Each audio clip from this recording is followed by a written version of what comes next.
Hi guys, Ray here from City Fan TV, and I'm joined by my good friend Bernard Dineen from the Citizen Channel. Bernard, how you doing, mate? I'm all right, mate. Yes, I've got over disappointment we've had recently, and we're looking forward. And that's all we can do as citizens: be positive in everything. On social Yeah, media, everything will be positive. Sadly, not all of us, mate. But hey, well, we'll be positive. we Leave will. all the rubbish to the rest. That's what we're going to talk about. We're going to talk about social media and fans that right at the moment. It's a very rare occurrence that Manchester City lose a game of football. Apart from the last game of last season, feels like months and months and months since we lost a game of football. Until last night against Newcastle. Well, lost in 90 minutes. And yes, we lost in the Carabao Cup. Yes, it's not considered an important trophy right now for City. Yes, we didn't put out a full side and everything else.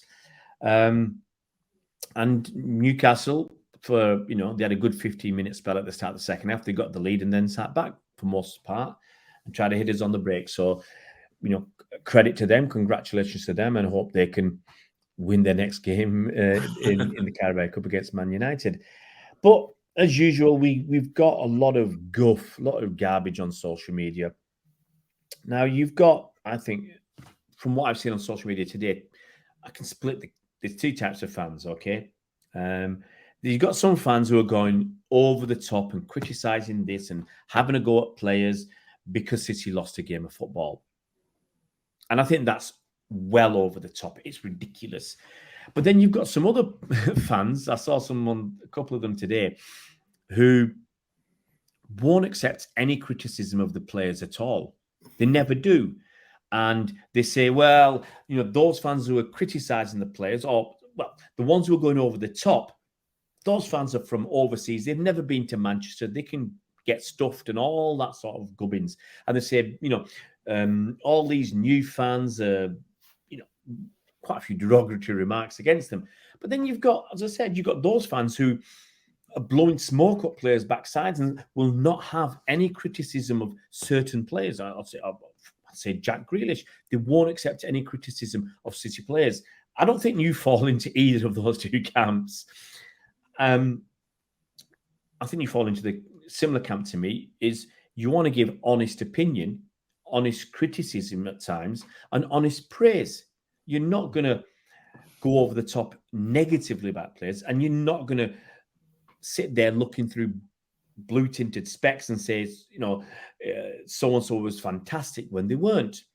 So I'm going to ask you for some comments here, some opinion. What do you say to those fans who are constantly criticizing players when we lose and looking for a scapegoat? Are they crazy? No, because when we lose games, it's usually not just one player, is it? I mean, we have players, like I was very critical of Rodri getting himself sent off, but it wasn't the fact that we actually won the game; it's the fact of the situation he put the club in, and he knows it. He's apologised. We all know it, and we're right to be critical of him, even though he's a wonderful, fantastic, one of the greatest, the greatest DM around at the moment. Absolutely. And it's as simple as that. That's criticism. There's nothing wrong with that. I saw a tweet today.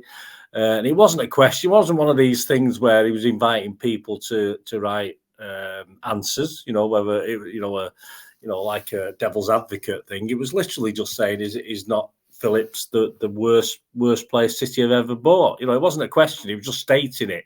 And this guy's got a few followers. And I was one of the followers.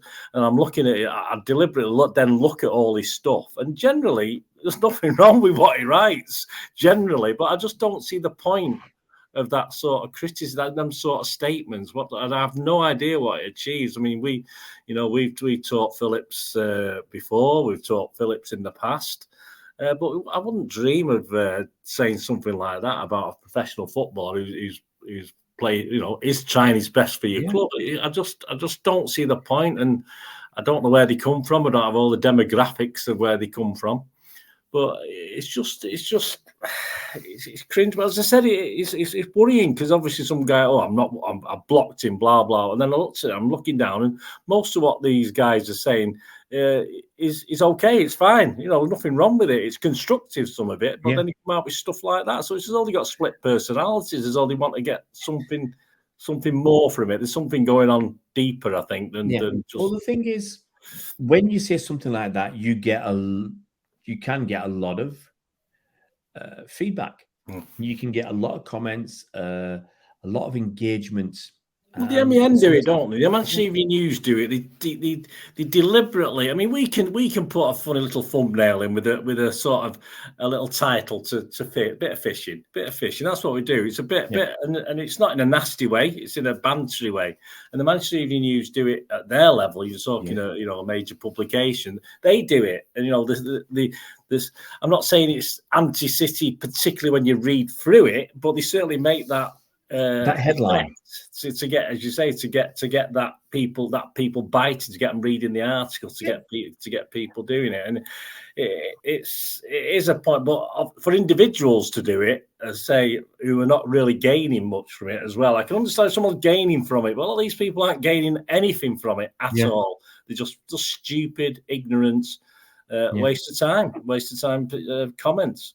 Yeah, it is frustrating when people do that. But you're right. You know, the newspapers and whatever, online media, they've got to have something that's a bit sensational from time to time to create a response, a reaction, start some debate. But as I said, on the other side, you've got fans who are going round criticising people who criticise or, say so-and-so didn't play well, with justification, like, we've said Jack Grealish didn't have a very good game against Newcastle. He was very negative and, in the attacking third, he virtually did nothing. And if you say that, you'll get other fans who say, well, who the hell are you? Or who criticise fans who criticise players, or I'm not tagging. Well, it's like player ratings, isn't it? Your player ratings. You do your player ratings, and for me, Jack got 5.5 last night on my player ratings. I think the guy Joe Bray, I think he gave him 7 or something. Anyway, so I mean, it's totally different. It's not what I saw, but that's what ratings are. But that doesn't mean Jack won't get a 9 out of 10 the next game. It's just that opinion at that point in time of the person. You're not always right. Other people see things differently to what we all see, but that's normal. Yeah. But some of what we see, some of the hate and some of the things we see is the hate is.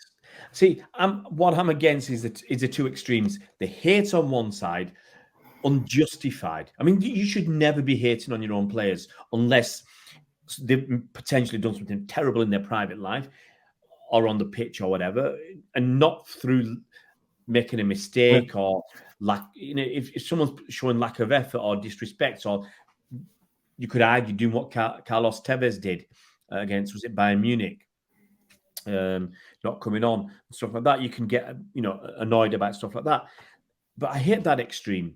Those people are just looking for a reaction. I hate the other extreme who think sometimes because people go to games, they're the only people who can have an opinion and criticize, and I don't like the ones who turn around and say, for instance, when Ruben Dias came to City, people were blowing smoke up his backside and saying he was the best centre-back in the world. Now, I never agreed with that because I said, right now, at that time, Virgil van Dijk was better. Diaz's second season, he was not hot. His first season, he was pretty hot. Second season, I think he dropped off. And people were still saying, oh, he's better than Van Dijk. He's better than Van Dijk. What's the point? And you get those kind of happy clappers who go around and, anybody who puts their foot into their pool and says, well, actually, he's not that good. They're like piranhas. They snap at you and say, oh, dare say that. And it's crazy.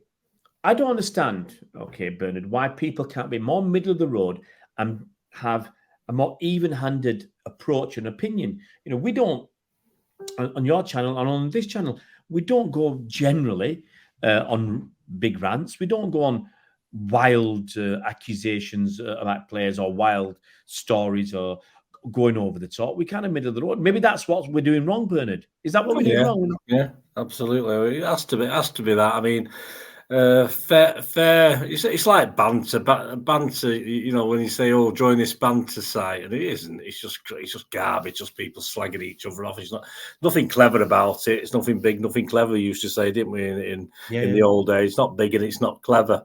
It's as simple as that. But obviously, I mean, I've always been a sarcastic bugger in my life anyway with things I do. So I mean, that's just how I am. That's my personality, and everyone's got different personalities, but. Yeah, I mean, you got to. I'll be quick to slag off other teams' players, but I'm not going to slag off my own teams. If someone's a cheat like Pope, who wastes an hour over every goal kick he takes, I will say so. He's useless. The referee, you know, Edison would have, like, I was watching the Newcastle game. Edison would have been booked to second or third goal kick all the time Pope was taking, but it's different, you know, and that annoys me and that gets me round up. But it's not usually my players. They annoy me for a moment if they make a mistake. Of course they do. As we said, we mentioned Rodri.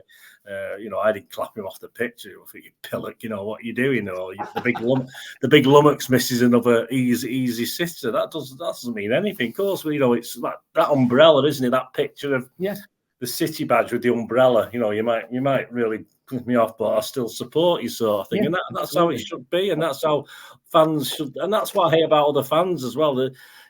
I usually, and it's still to this day, City fans aren't the worst. I still see, you know, City fans usually defend ourselves if we have to. We don't necessarily criticise and have a real go at other teams in a nasty way, not in a funny banterish way with the Arsenal, the dogs and the goldfish. I mean, you know, that's just fun. That's just, to me, that's someone might think that's cruel, putting some goldfish in front of the Arsenal team and the Community Shield and the dog. But you know, I thought it was funny personally. But so that's it. It's a level, isn't it? And we've got a level. Other people block them, mute them. I just mute people. And you don't have much to do with them, but it doesn't stop them coming out of the woodwork all the time, does it? Yeah, I mean, there's nothing you can do about that. I mean, look, if it's players see it, players must see it. They're on social media, aren't they? I mean, you know, they probably got, a lot of them have got, you know, me and you. I mean, I can take offence at certain things, you know, when players must see these things as well. But they're probably.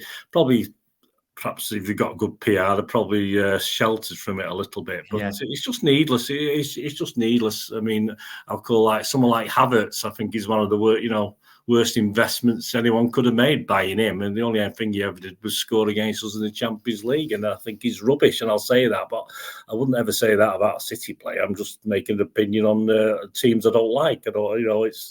That's how it is, and that's how it should be, without being nasty about supporters. I mean, it all boils down to clubs and supporters, doesn't it? Being nasty. Why are we nasty to each other? Why are we horrible? You know, just banter. Just have a bit of banter, like with the Newcastle fans.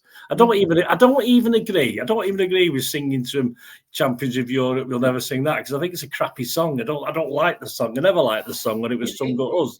So I mean, there's levels to which I go. And would you sing it? I hate Newcastle. I don't like Newcastle one iota, but there you go. Would you sing it in retaliation? Would you join in retaliation if they have a pop at us? Would you have a pop back, or do you say depends what it is? Depends what the pop is. You know, it's like all it is now. Obviously, is 115 #115. I just can't wait to get that sorted out one way or the other because I'm sick to the death of it. And it just, you know, it's not banter. You know, the empty ad sort of died down a little bit. That's not so much as it used to be. You know, so that's not something that worries me anymore. Where were you? Hey? Where were you when we? Yeah. I mean, like last night, obviously, as I say, when we were singing about the atmosphere, and they do have a great atmosphere when things are going well. Like most teams, we all have great atmospheres at our stadiums when our team's playing well and up for it. Absolutely. At the start of that game, you couldn't hear the Newcastle fans; it was the City fans that you could hear. Because this is it. I mean, we all think we're wonderful, don't we? We all think we're fantastic. We all think we're great, but it's the same for us all. It's Newcastle fans, even that lot down the road at Old Trafford. I mean, you know, it's you know, I can't stand the buggers, but we all think the same. Here's the thing: when it's an opposition player like Bruno Fernandes, give it him good and proper. Get into him. He's not going to see. He's not going to go on our site, is it? I mean, this is what annoys me as well. You've got people going on our, you know, Manchester City put something out, and all the comments from Chelsea and Arsenal and United fans. Well, what are you doing on it? What are you doing even bothering with it? Look, if it's an opposition player, going with both feet. Yeah. If it's a City player, yeah, because they're not bothered. They don't expect a Chelsea fan a Chelsea player isn't going to be worried about Joe Bloggs, a big Manchester City fan, having a go at him. He's not going to care less. But a Chelsea player with a big Chelsea fan having a go at him is going to care about it. And this is what with City, when we have a go at our own guys, do you know what? Do you not know what you're doing? Do you not realise it's what you're doing? It's the over the top, ridiculous stuff that I think we object to, we find distasteful and wrong, whether it's over the top negative or even sometimes positive, because it just shows what kind of. Well, that's why I don't watch Goldbridge, but I think he's got a good sense of humour. But because he's picking on my team, I'm not interested. I'm not bothered. I don't watch him. But if he's a United fan, even though he's a Forest fan, I'd still lap it up because he's comedy gold as far as they're concerned. But not for me. No, I'm sorry, he's not. Guys, there you go. I never thought I'd get a bit of a rant out of Bernard, but he's getting in there. He's getting in there.